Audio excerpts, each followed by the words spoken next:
Estamos dando início a mais um curso, a mais uma aula do nosso curso online, os 50 Ensinamentos Básicos da Doutrina Espírita. Esse curso visa atualizar o anterior, que foi postado em 2007, trazendo uma nova reflexão sobre os principais ensinamentos da doutrina espírita.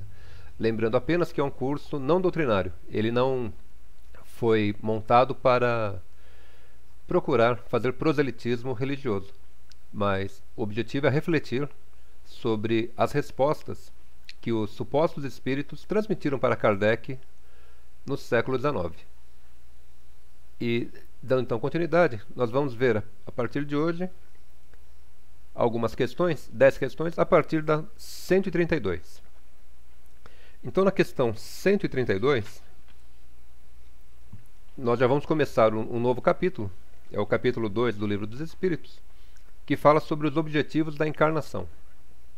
Então aqui, na questão 132, o Kardec pergunta: qual o objetivo da encarnação dos espíritos? E a resposta: Deus lhes impõe a encarnação com o objetivo de fazê-los chegar à perfeição. Para alguns é uma expiação, para outros é uma missão. Todavia, para alcançarem essa perfeição, devem suportar todas as vicissitudes da existência corporal. Nisto é que está a expiação. A encarnação tem também outro objetivo, que é o de colocar o espírito em condições de cumprir a sua parte na obra da criação. Para realizá-la é que em cada mundo ele toma um aparelho em harmonia com a matéria essencial desse mundo, cumprindo aí, daquele ponto de vista, as ordens de Deus, de tal sorte que, concorrendo para a obra geral, ele próprio se adianta. Essa resposta traz duas questões distintas. Vamos começar pela primeira, que vai falar sobre a encarnação. Então ele vai dizer que para alguns é expiação, para outros é missão. Então, primeiro, o que seria expiação? Se entende no meio espírita que expiar é quando o espírito ele passa por situações que ele não necessariamente ele escolhe. Seria mais ou menos assim. Teria, aqui não fala nessa resposta, das provas. Mas os espíritas interpretam que o mundo que nós vivemos, a Terra, é um mundo de provas e expiações. Então, provas são o quê? São aquelas questões que o próprio espírito se coloca. Então, vamos dizer que um espírito ele quer provar para ele mesmo que ele é capaz de vivenciar uma encarnação sem roubar. Então, uma prova, ele pede aquela prova.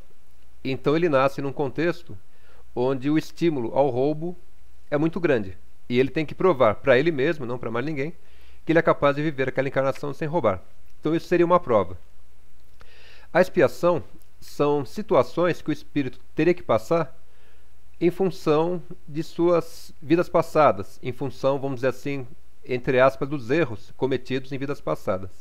Então ele não aprendeu uma certa lição e ele volta para passar por aquilo, mas enquanto uma expiação. Vou dar um exemplo. Vamos dizer que por alguma razão um espírito precisa encarnar paralítico.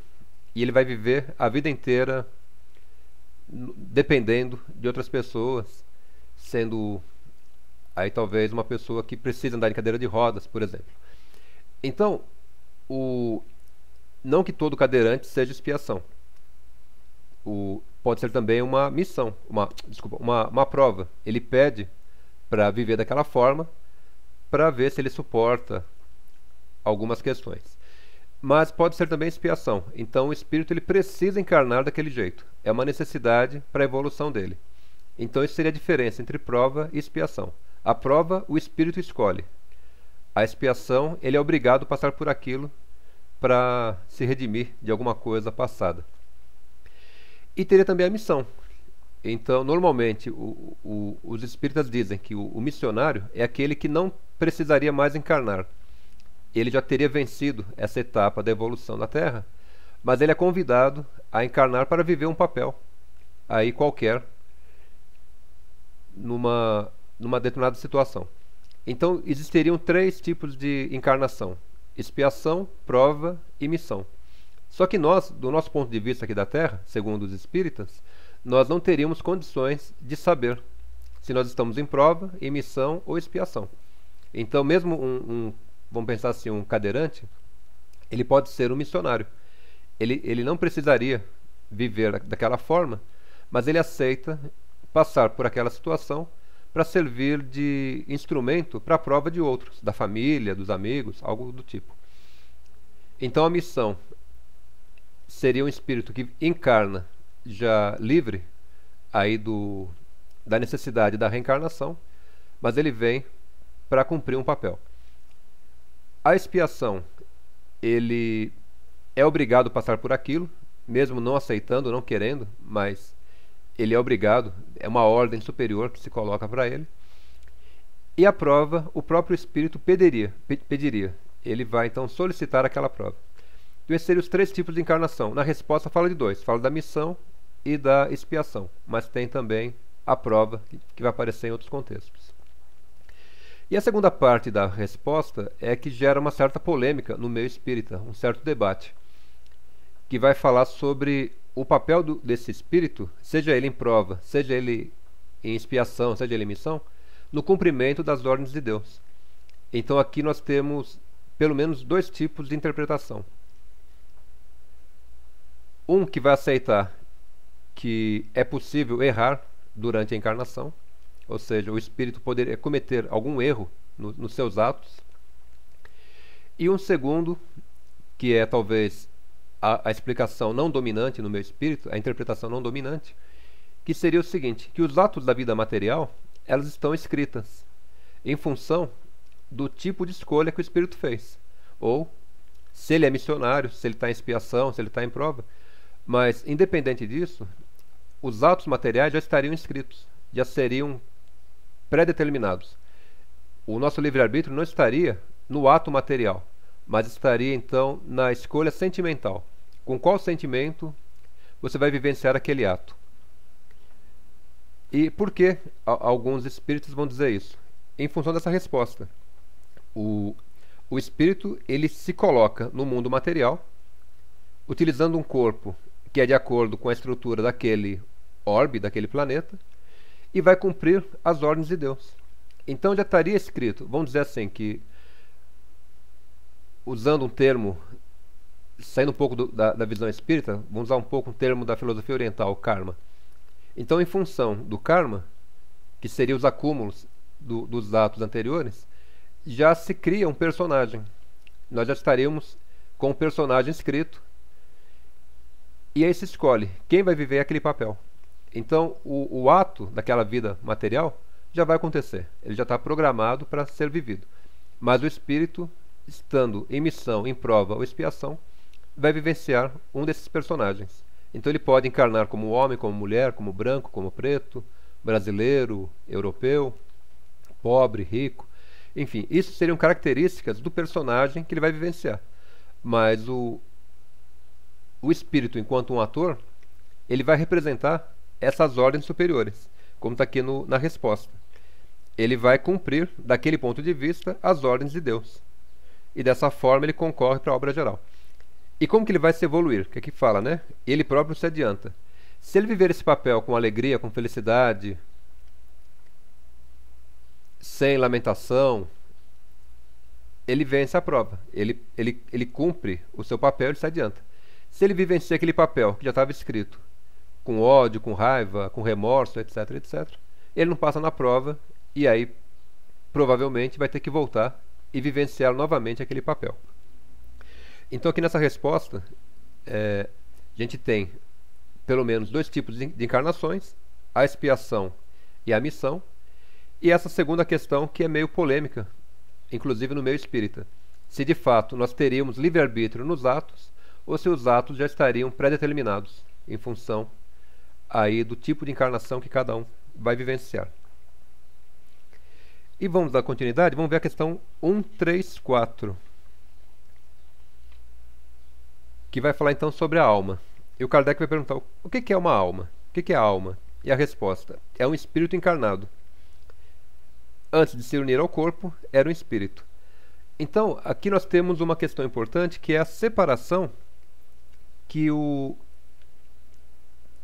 a doutrina espírita faz entre espírito e alma, que às vezes não tem em outras doutrinas. Em outras doutrinas, espírito e alma seriam sinônimos, seriam a mesma coisa. Mas o Kardec ele faz essa distinção, talvez didática, ou os espíritos, não sei. O espírito seria o ser incorpóreo, o desencarnado, e o espírito encarnado ele chama de alma. Então nós seríamos alma porque seríamos espíritos encarnados. Na verdade, eu me confundi aqui. Era 154 e eu falei a 134.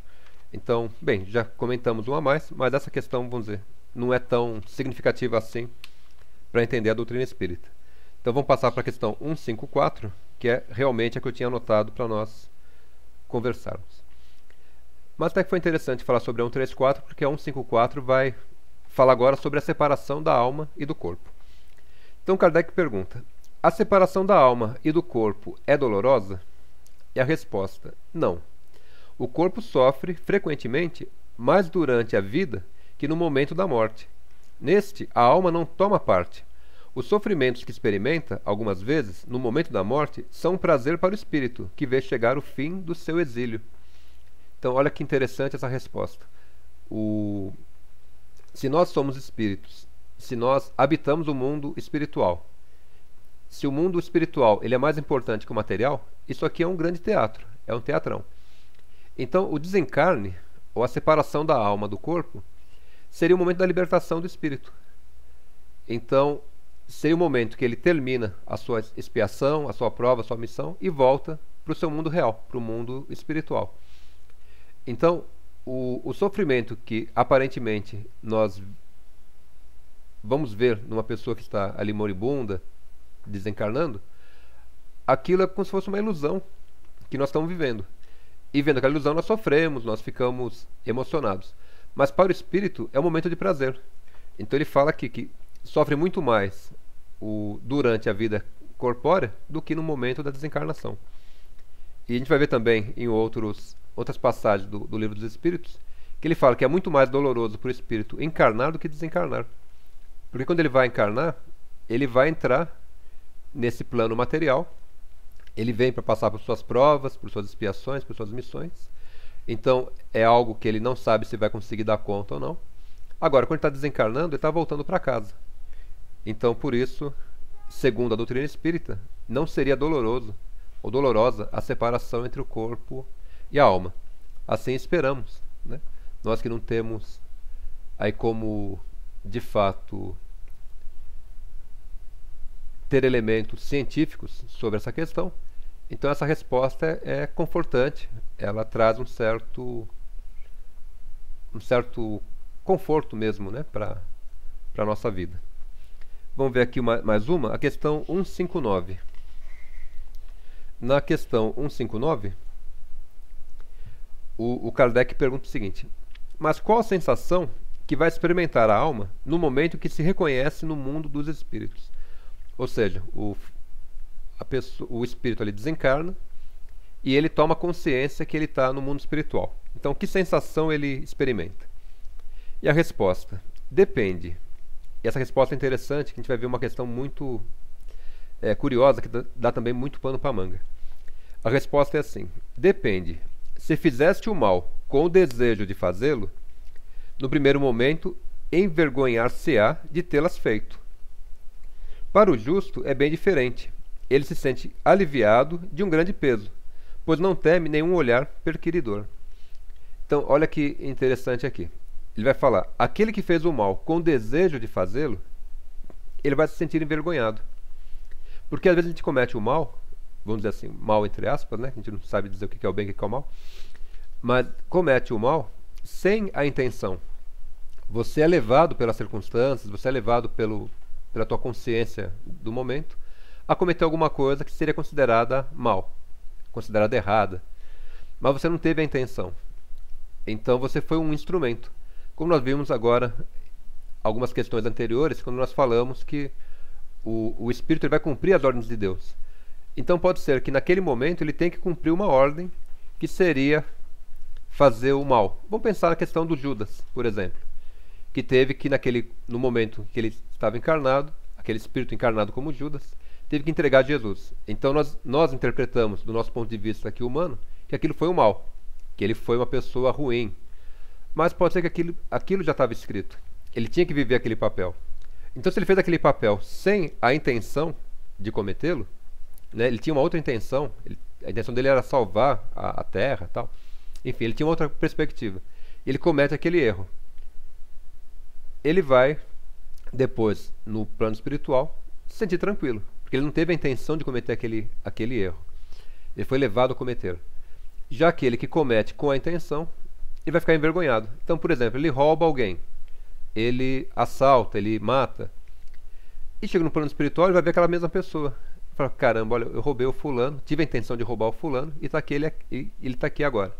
Eu matei o fulano, e aqui ele está ao meu lado. Então, como ele teve a intenção de cometer aquele ato, ele se sente envergonhado. Apenas isso. E o que ele vai fazer depois? Vai procurar corrigir aquele erro. De que forma? Solicitando uma nova encarnação, onde ele vai poder passar por situações similares e vai poder ter então uma outra atitude, uma outra reação. Atitude enquanto sentimento, né? Atitude é uma ação interior, diferente de ato. O ato é o que acontece, a atitude é o sentimento interior. E se ele não cometeu nenhum mal intencionalmente, ele se sente justo. E lá no plano espiritual ele vai estar tranquilo, com a sua consciência tranquila. Então é somente isso que vai acontecer. Nós podemos até imaginar, assim, aqui, em cima dessa resposta desse suposto espírito, que o mundo espiritual é o mundo real. E o mundo encarnado é como se fosse o Big Brother. Então aqui nós estamos vivenciando o papel, mas sendo observados por centenas, por milhares de espíritos. E ao desencarnar, quem toma consciência, ou relembra que nós vivenciamos esse papel como alguém que estivesse lá no Big Brother, sendo vigiado, e aí vai ter ou a vergonha ou a consciência tranquila de ter feito aquilo que estava programado para ele fazer.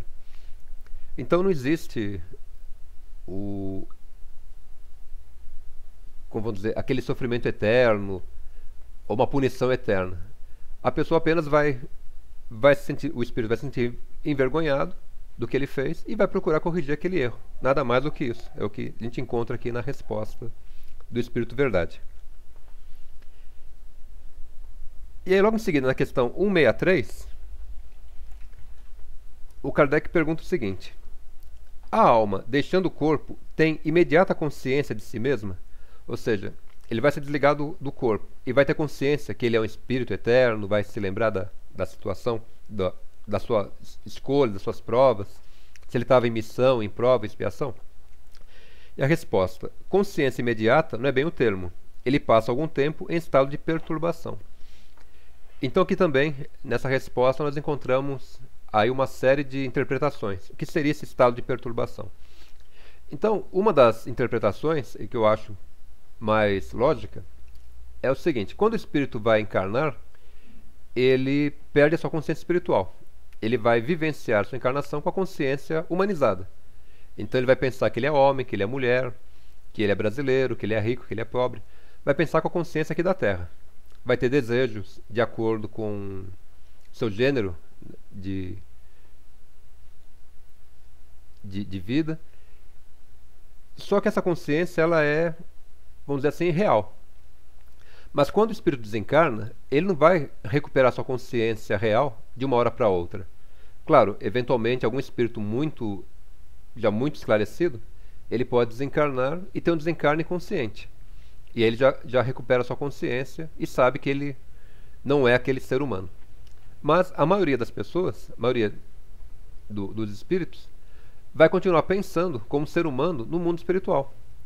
Então ele desencarna, mas continua achando que é homem, que é mulher, que é branco, que é preto, que fala português, que fala alemão e assim por diante. Então é que vai entrar aquelas construções que a gente vê nos romances espíritas, as colônias espirituais. Então vou imaginar um espírito que encarnou como índio. Quando ele desencarna, ele continua pensando que ele é índio. Então ele vai ter que encontrar uma condição no plano espiritual de acordo para sua consciência. Vai ter que encontrar uma oca, uma aldeia, outros índios, para ele poder ir se readaptando. Um europeu, a mesma coisa. Um brasileiro, a mesma coisa. Então, o espírito não é brasileiro, o espírito não é índio, o espírito não é europeu. O espírito não é negro, não é branco. A gente já viu que o espírito é uma luz. É um brilho. E esse brilho vai da sombra ao brilho do rubi. Agora, o espírito, ao desencarnar, ele vai passar por esse momento de perturbação. Então, aqueles que vivenciam colônias espirituais, que vivenciam Vale dos Suicidas, que vivenciam todas essas construções que a gente vê nos romances espíritas, são espíritos perturbados, ou seja, que estão ainda presos a essa consciência humana. Somente ao despertar dessa consciência é que eles vão tomar consciência que são espíritos que viveram mais uma prova, mais uma expiação, mais uma missão, e aí vão ter então condições de planejar suas próximas encarnações ou até mesmo outros trabalhos. Se for um espírito missionário, só vai voltar para cá se houver um novo convite para ele viver. Se ele contraiu algum débito espiritual, em função dos sentimentos que emanou, ele vai ter que passar por uma expiação. E aí se planeja essa expiação.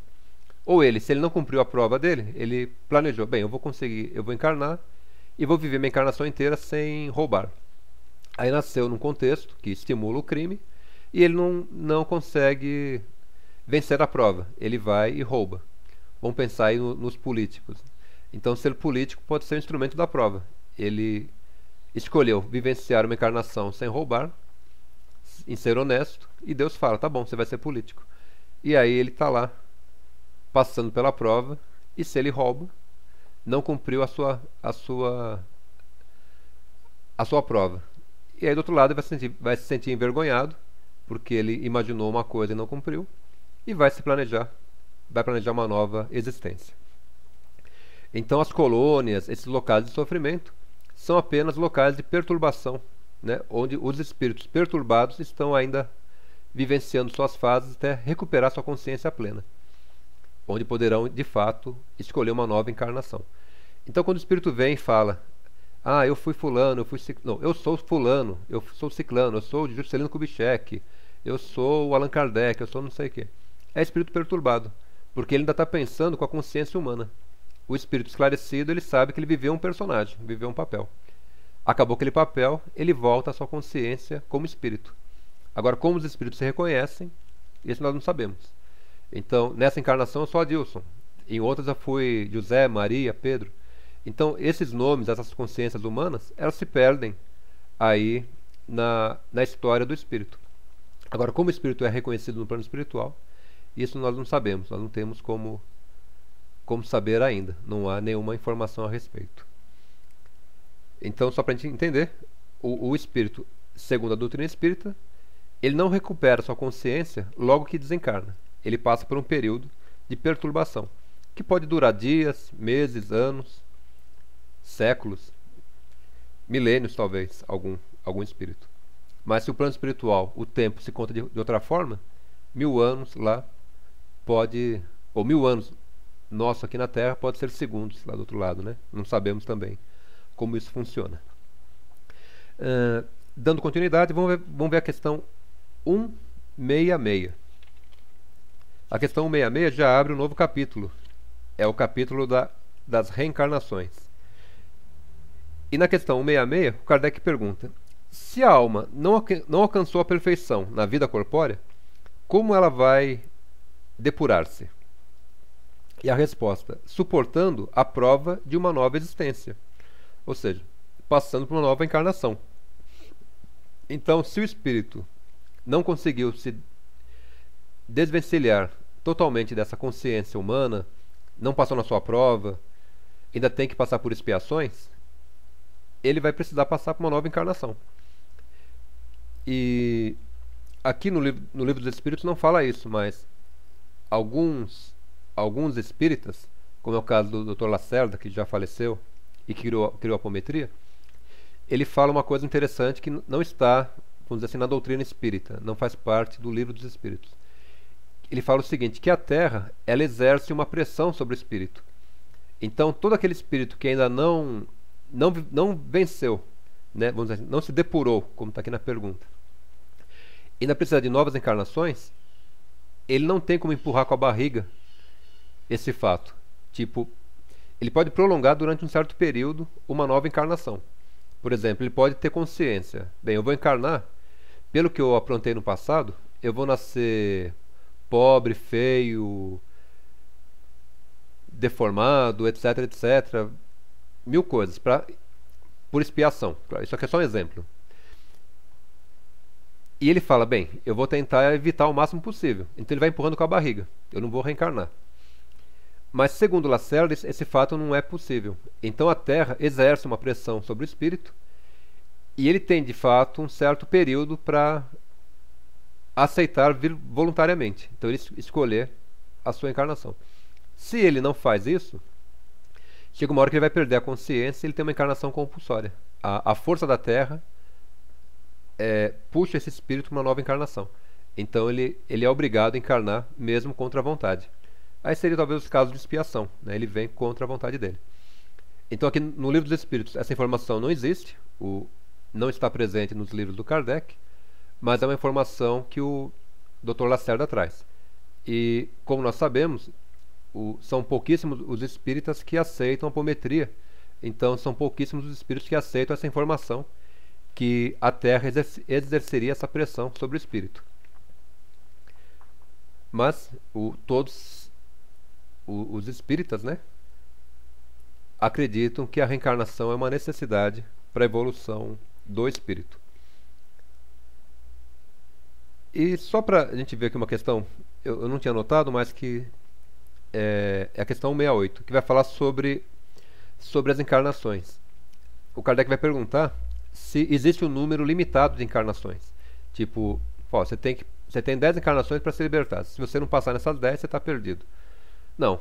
Ele vai falar que cada caso é um caso. Então, cada espírito é que vai acabar determinando o seu número de encarnações necessárias para vencer esse ciclo do chamado mundo de provas e expiações. Então, pode ser que um espírito precise, aí, por exemplo, de 100 encarnações, o outro de 200, 500. Então, não existe um número limitado, um número pré-estabelecido. Cada um vai de acordo com o seu grau de compreensão, com a sua evolução, determinando quantas encarnações vai precisar para vencer esse estágio. É como se cada necessidade de encarnação fosse uma reprovação.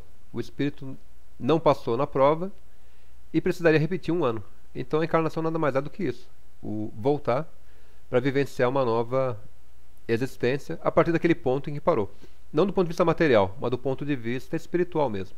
Dos seus sentimentos, dos seus pensamentos, das suas provas.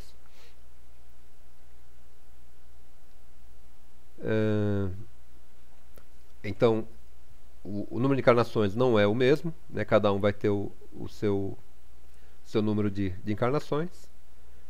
Agora, tem um suposto espírito, que é o pai Joaquim de Aruanda, que ele fala que, em média, o espírito passa pelo mundo de provas e expiações em aproximadamente 7.000 anos. Então esse é um tempo médio que o espírito gasta para vencer esse estágio da evolução. Então, segundo a doutrina espírita, né, nós temos o mundo primitivo, depois o mundo de provas e expiações, que é o que nós estaremos no momento, e depois entraremos no mundo de regeneração, seria um outro estágio de evolução. E cada espírito gastaria, em média, aí 7.000 anos do tempo terrestre para passar por esse estágio de provas e expiações. Vamos aqui dar continuidade. Nós vimos a 168, a questão 172. Ainda falando sobre as reencarnações, o Kardec pergunta: as nossas diferentes encarnações se passaram todas na Terra? E a resposta: não, nem todas, mas nos diferentes mundos. A que passamos na Terra não é a primeira e nem a última. E a Terra é uma das mais materiais, uma das mais distanciadas da perfeição. Então, eu falei na aula anterior que, segundo a doutrina espírita, nós, espíritos, já existíamos antes mesmo da Terra ser criada como campo de evolução para o espírito. Então, o mundo material, no caso a Terra, ela foi criada depois. E aqui essa resposta traz mais um indício disso, que ele vai dizer que... Cadê? Desculpa aqui.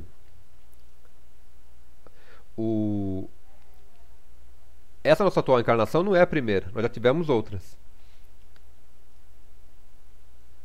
E nós encarnamos em outros planetas. Então, provavelmente nós já tivemos encarnações em outros planetas, e quando a Terra foi criada, alguns espíritos passaram a encarnar aqui, vivenciando as suas provas, suas expiações, suas missões. Alguns dizem que Jesus também foi criado igual todos nós, simples e ignorante, que é como diz a doutrina espírita, e ele foi evoluindo em outros planetas. E ele veio para a Terra, aquele espírito veio como Jesus, há 2000 anos atrás para a Terra, como missão. Mas ele não teria tido nenhuma encarnação anterior aqui na Terra, mas teria em outros planetas. Então existem vários mundos, ou vários planetas de prova e expiação, e nós podemos eventualmente encarnar aqui ou em outro planeta. Estamos quase terminando. Faltam só mais 3 questões para a gente ver mais 10. Vamos ver a questão 237. A questão 237 já vai entrar agora num outro capítulo, que é da vida espírita, ou seja, a vida no plano espiritual.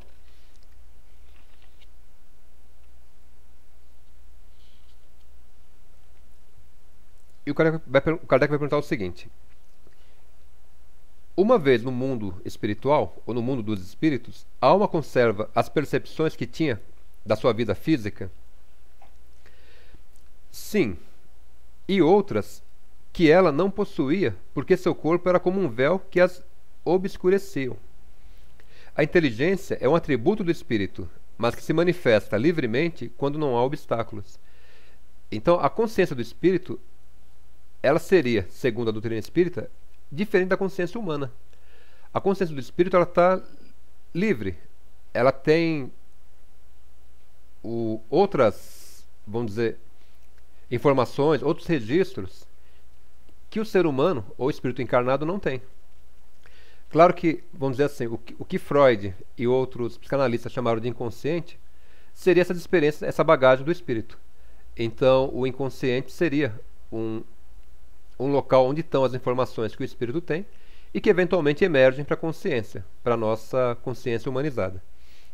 Agora, lembra que a gente viu na aula passada que o Espírito Verdade falava o seguinte, que nós não temos como compreender a natureza intrínseca de Deus porque nos falta um sentido. E aqui, nessa resposta, nós temos mais ou menos essa questão novamente colocada.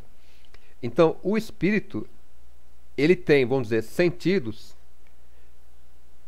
que o ser humano não tem. Quando o espírito encarna, né, o corpo vai limitar muito as percepções.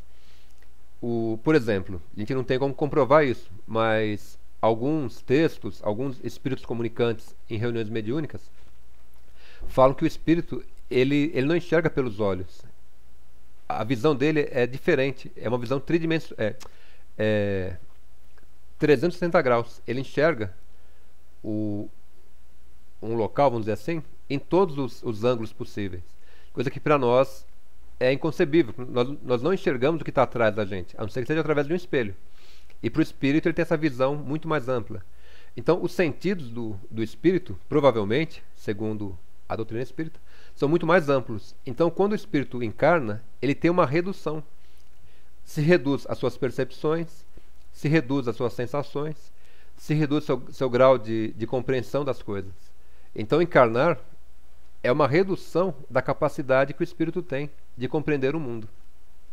Por isso que não faz sentido, quando a gente vê algum livro espírita, alguma interpretação espírita, de que nós precisamos encarnar para aprender. Não tem nada para aprender aqui na Terra. O que o espírito aprende é no plano espiritual. Lá as coisas são complexas, lá as coisas, vamos dizer, a vida seria plena. Aqui não tem o que aprender, aqui é um campo de prova. Você vem não para aprender, você vem para vencer ou não uma prova. O aprendizado é feito do outro lado, onde você tem as suas percepções plenas, a sua capacidade de sensação plena, onde você tem a sua capacidade de inteligência plena. Aqui esses atributos estão bloqueados, estão como tendo um véu sobre eles. Então não faz sentido acreditar que a gente vem aqui para empreender alguma coisa. vem para a Terra para aprender a ser arquiteto, médico ou qualquer outra coisa. Tudo isso faz parte da prova, ou da expiação, ou da missão do espírito. O aprendizado é feito do outro lado. Claro, estão falando hipoteticamente a partir do que nós encontramos nas respostas dos supostos espíritos para Kardec. E, já quase terminando nosso curso, vamos ver a questão 244. O Kardec pergunta o seguinte: os espíritos veem a Deus? Ele fala: só os espíritos superiores o veem e o compreendem. Os espíritos inferiores o sentem e o adivinham.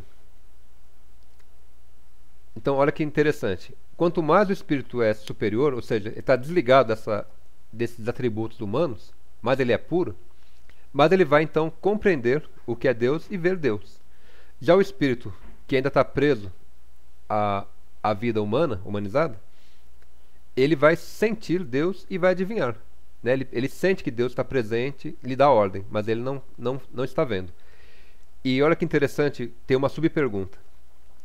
O Kardec fala assim: quando um espírito inferior diz que Deus lhe proíbe ou lhe permite uma coisa, como sabem que a ordem veio de Deus? E a resposta: ele não vê a Deus, mas sente a sua soberania. E quando uma coisa não deve ser feita, ou uma palavra não deve ser dita, ele pressente como por uma intuição, uma advertência invisível que o proíbe de fazê-lo. Então, vamos refletir sobre isso. Essa questão aqui é bem importante.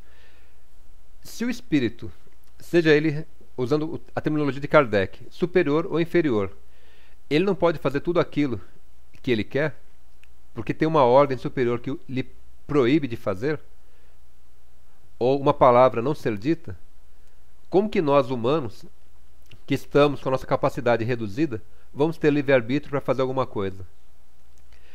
Então, quando se acredita que nós temos livre-arbítrio para fazer um ato, né, seja ele qual for, ajudar alguém ou prejudicar alguém, a gente acha que nós temos o nosso livre-arbítrio. Se o próprio desencarnado não tem essa liberdade, como que nós, encarnados, vamos ter? Então, o racional, o lógico, dentro dessa visão, é que nós só vamos fazer aquilo que tiver permissão. Então, uma ação em relação a outra pessoa, seja ela para ajudar, para o bem, seja para o mal, para prejudicá-la, a gente só faz porque houve permissão. Então, houve uma permissão superior e os nossos atos seriam, então, vamos dizer que meio que conduzidos para aquilo se realizar. Em outras palavras, o mundo material ele é perfeito. Só acontece aquilo que tem que acontecer, seja para o bem, seja para o mal, dentro da nossa ótica limitada, humana. E até porque tudo acontece, vamos dizer, do espiritual para o material. O espiritual é o real. O espiritual é a verdadeira vida. Então, se tudo flui de lá para cá, e os próprios espíritos vão dizer que eles não têm liberdade para fazer tudo o que eles querem, uma ordem superior lhe vem e lhe proíbe de fazer alguma coisa ou proferir alguma palavra, eles só vão dizer aquilo que eles tiverem permissão para falar. Então vamos pensar em algumas questões que a gente vê rotineiramente nos centros espíritas. Um obsessor que se manifesta num trabalho. Se ele se manifestou é porque ele teve permissão, né? Houve uma ordem superior que permitiu que ele viesse. E ele só vai falar naquele trabalho o que ele tiver permissão. Então, se acontece, por exemplo, de um espírito mistificar, que é o que a gente vê muito nos livros espíritas, aquele espírito é um mistificador, ele está transmitindo uma informação que não é verdadeira. Se ele está fazendo isso é porque ele teve permissão. Deus permitiu que ele viesse, por alguma razão, seja para testar a nossa fé, a nossa credulidade, enfim, não importa. Mas se o espírito teve permissão de se passar por um mistificador ou ser um obsessor de alguém, é porque houve permissão. E se houve permissão, é porque aquela pessoa precisava. Aquele espírito encarnado que é obsediado, ele precisava daquela obsessão. O obsessor também é um instrumento da ação de Deus. E a gente volta na questão número 1, quando nós vimos que Deus é a causa primária de todas as coisas.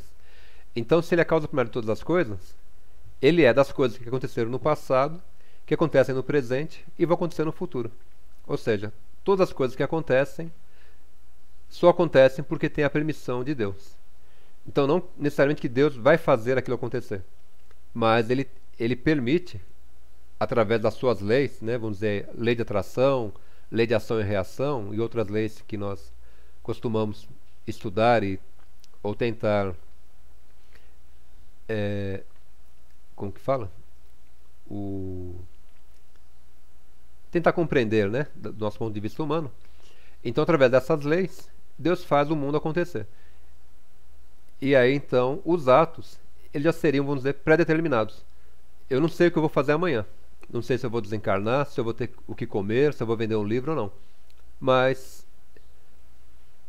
do ponto de vista de Deus, Ele já sabe o que eu vou fazer amanhã, depois de amanhã, daqui uma semana, daqui um mês, daqui um ano. Quem sabe até daqui 5.000 anos. Então, o que acontece no plano material já estava pré-determinado em função de toda essa troca de energia, em função dessas necessidades de cada um, seja de prova, seja de expiação, seja de missão.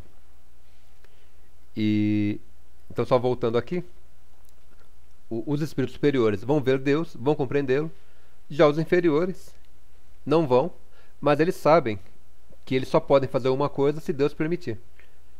E isso, se nós formos então pensar na nossa realidade humana como espíritos encarnados, o nosso livre-arbítrio, no que se refere aos atos, é extremamente limitado. Ou melhor, acho que nem existe. A gente vai fazer aquilo que está programado. Como, por exemplo, essa aula. Eu posso, iludido, achar que eu estou fazendo uma coisa, que eu escolhi voluntariamente sentar aqui no computador e falar essas bobagens para vocês, só que tudo isso aqui já estava programado para acontecer. De uma forma ou outra eu teria que fazer isso. Eu só vou conseguir falar, expressar alguma palavra, se houver a permissão de Deus para eu falar. Senão, eu não conseguiria falar. E vamos então encerrar nossa aula de hoje vendo mais uma questão, a 258. Com ela nós terminamos essa primeira etapa, essa segunda aula, que para mim ela é uma das mais importantes. A questão 258 se refere às escolhas das provas. O Kardec vai perguntar o seguinte para o Espírito verdade. Quando no estado errante seria o estado espiritual, né?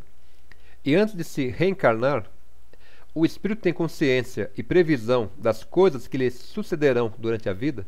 Ou seja, antes de encarnar, o Espírito ele tem uma previsão do que vai acontecer com ele quando ele encarnar? E a resposta, ele próprio escolhe o gênero de provas que quer suportar. E é nisso que consiste o seu livre-arbítrio. Então, essa questão parece que é meio esquecida nos estudos espíritas. Eu já frequentei várias reuniões aí em centros espíritas, e essa questão ela fica meio que velada. Inclusive nos livros que tentam discutir o livro dos espíritos, essa questão também passa batido. Então, não sei por que razão grande parte dos espíritas pulam essa questão. Talvez porque se enfatiza demais o livre-arbítrio nos atos, né? A gente vê muito nos centros espíritas enfatizando que você é livre para fazer o ato. E essa resposta ela vai meio que contra isso, vai contradizer essa interpretação dominante dos espíritas, porque vai dizer que o livre-arbítrio aconteceu na escolha da prova. Então, quem tem livre-arbítrio é o espírito, não é o ser humano. Então, o espírito, ele está lá, consciente que ele é um espírito, que ele não é homem, que ele não é mulher, ele é um espírito. Ele não é preto, ele não é branco, ele não é índio, ele é um espírito. E ele vai escolher um gênero de provas. A partir dessa escolha, e o gênero de provas normalmente é de cunho moral, você vai escolher uma prova, vencer um vício, vencer a vaidade, vencer o orgulho. As provas são de fundo moral e não material. E em função dessa escolha, você vai criar um personagem, que pode ser um homem que seja um bom cantor. Então, o cantar bem é um instrumento da prova. Pode ser que a prova seja vencer a vaidade, né? Então, aquele cantor fica vaidoso e, com isso, ele não passa na prova. Então, em função da prova que o espírito escolhe, se constrói todo um cenário. Se constrói um personagem e um cenário. É como se fosse num videogame. Quando você vai brincar num videogame, nesses jogos modernos, você vai construir o teu personagem, que você vai desafiar lá o jogo. Então você cria o teu personagem, dá as características dele, mais forte, menos forte, mais isso, mais aquilo outro, cria o personagem. E a partir daquilo começam as provas, você vai enfrentar o desafio. Nos jogos de corrida, por exemplo, de corrida de carro, você monta o seu carrinho. Num jogo de futebol, você monta o seu jogador, mais hábil, menos hábil, chuta forte ou não, enfim. É isso que acontece. Quando você escolhe o gênero de provas, você vai criar um avatar. É como se nós, encarnados, fôssemos um avatar do espírito. E esse avatar, ele foi criado em função das provas que o espírito quer passar. Então o livre-arbítrio foi escolhido no plano espiritual, e não aqui. Aqui nós não vamos ter livre-arbítrio, pelo menos o livre-arbítrio real. Então a gente acha que escolheu ir por um caminho ou por outro, fazer uma coisa ou outra, mas aquilo já estava pré-traçado para nós vivenciarmos aquelas situações e com isso passar pela prova que o próprio espírito escolheu. Então o verdadeiro livre-arbítrio é do espírito e foi exercido antes da encarnação. Por isso que a vida material é uma vida ilusória. E aí, nesse sentido, as doutrinas orientais são mais explícitas, né? Que falam que essa vida aqui é ilusória. Isso aqui é uma grande ilusão que o espírito está vivenciando. Mas a gente encontra, mesmo nas interpretações espíritas, uma forte ênfase nessa vida material, né? Os espíritas, de forma geral, né? Não todos, mas de forma geral, cultuam bastante o mundo material e as coisas materiais. Então, enfatizam demais, né? O fazer uma universidade e aprender as coisas da terra, quando essas questões de ordem material não são importantes para o espírito, mas fazem parte da prova que ele tem que passar. Então, o nosso livre-arbítrio real é aquele que foi exercido no mundo espiritual. Então, essa questão a 258, para mim, ela é fundamental. Mas, curiosamente, não sei por que razão, os espíritas, de uma forma geral, costumam pulá-la, não costumam discuti-la. Talvez porque ela vai nos dar uma consciência da irrealidade que é a vida material. Vamos parar por aqui. Já vimos, então, 20 questões. Na semana que vem nós continuamos nosso curso e vamos estudar, então, mais 30 questões que fazem parte aí das 50 questões básicas da doutrina espírita. Claro que, como eu falei na primeira aula, foi uma questão subjetiva.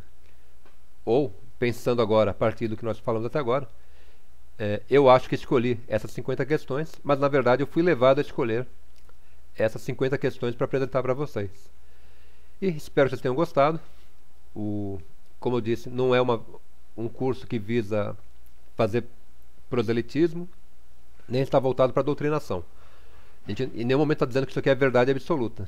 Nós estamos apenas procurando entender e compreender como que a doutrina espírita interpreta alguns fatos, partindo exatamente do Livro dos Espíritos, e não necessariamente de romances ou de outras obras, que muitas vezes até contradizem o que o próprio Kardec transmite aqui nesse livro. Então, tenham todos uma ótima semana, e a gente se encontra então daqui 7 dias para ver um pouco mais sobre a doutrina espírita. Fiquem todos com Deus e uma ótima semana.